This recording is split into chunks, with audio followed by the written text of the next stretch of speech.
Oh, thanks for joining us. Stephanie was just talking about how most of her social media posts and what she puts out into the world, she goes for a kind of more value-led technique, where she has just recently put up a little video, and she went live this morning as well, very much giving value to the people that follow her. She also finds that the clients that come find her, she was saying, and correct me if I'm misquoting you here, Stephanie, but they come from a very sort of value led place as well. They want to give back to their clients. And I was just wondering, Sarah, if you come across much the same sort of client these days, or do you have people that want to kind of stoke curiosity in order to get money out of people first? Or it's a really good question. Actually, I've watched Stephanie's videos before, and they've been really helpful. So there's I think there has to be a bit of balance. So I think with giving value, it's really important, because sometimes people really don't really understand what you do, and it really gives a deeper insight into what you know, what you're an expert at, and also what kind of style you have. I think people can't kind of connect with you when they know who you are and how you teach and how you do things as well. I think if there has to be a really clever balance, that if you are going to go with the curiosity element, that you are still doing the other things in a different way. And I think with the everyday person really would probably struggle with going curiosity and doing the rest. I don't know how I'm wording this. I'm probably not wording this right.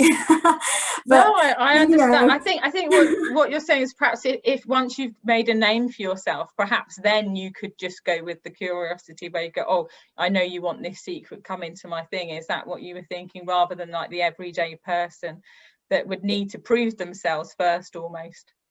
In a way, but then if you look at anyone who is successful and who has made a name for themselves, they are still giving value as well. Mm-hmm. I think, with people that, even like my own coach, she says, I give value away every day, in mm-hmm. some one form or another, even if it's just what I'm doing or how I'm doing it, or what I've just realized today, just anything. If it resonates with the right person, it's value.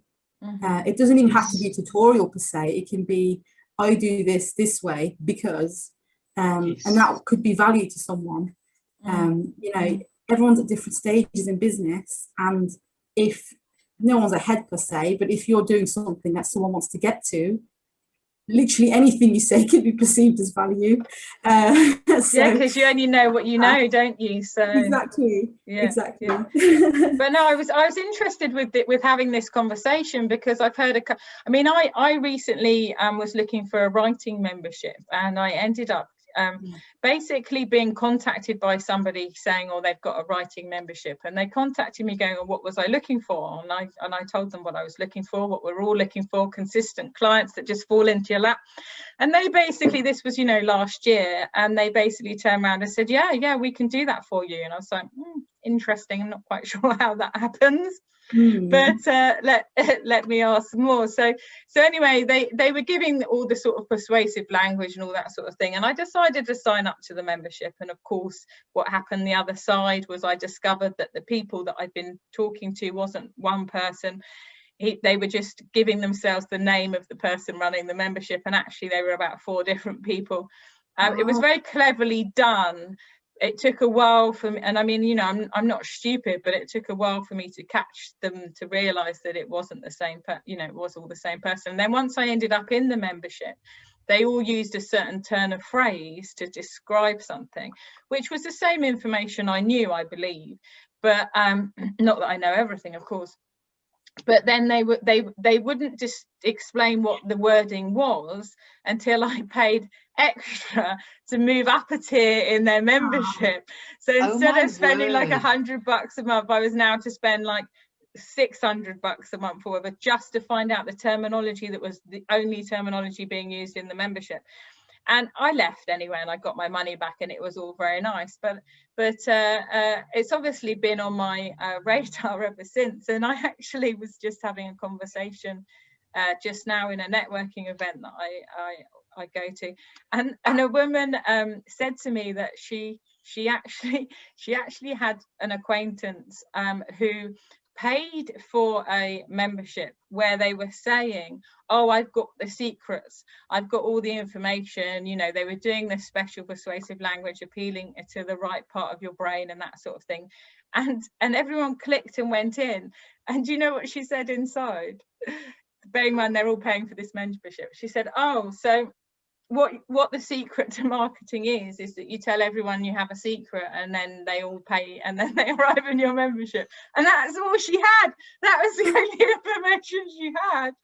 So basically she's telling all the people that she'd hoodwinked that they were now in a membership that they had literally paid for just to find out the secret, and the secret was to pretend you have a secret. That's like the coach. God. That's like the coach who charges 10k and then charges 10k and teaches people what he does, and then it's just like a never-ending cycle of everyone selling the same thing. Yes. I made $1 million in 6 months. Exactly. They're basically, I've come across coaches that are based, and there's a lot of very fantastic coaches out there, there really is. We're just talking about the kind of icing on the cake of the people that aren't providing the value as well as giving the secrets. And I do believe what Sarah's saying, which we'll come to, that you can get a happy medium between the two. But yeah, there's definitely a kind at one point in your career when you're following the shiny, in your self-employment career, you're kind of following the shiny bauble of what is it that I want to do, which I do think is inevitable for every business to go through at some point, where you're kind of like floundering trying to find your thing. I don't think anyone can kind of shorten that journey for you too much, but at that point you definitely, it's very likely you'll probably fall into, because a lot of my clients have fallen into that trap of finding a coach that's literally teaching you how to be a coach to teach people how to be a coach. And it's like, well, who's actually giving me any information that's going to be useful in what I do as a copywriter or a designer or a VA or something. So let's talk a little bit about getting the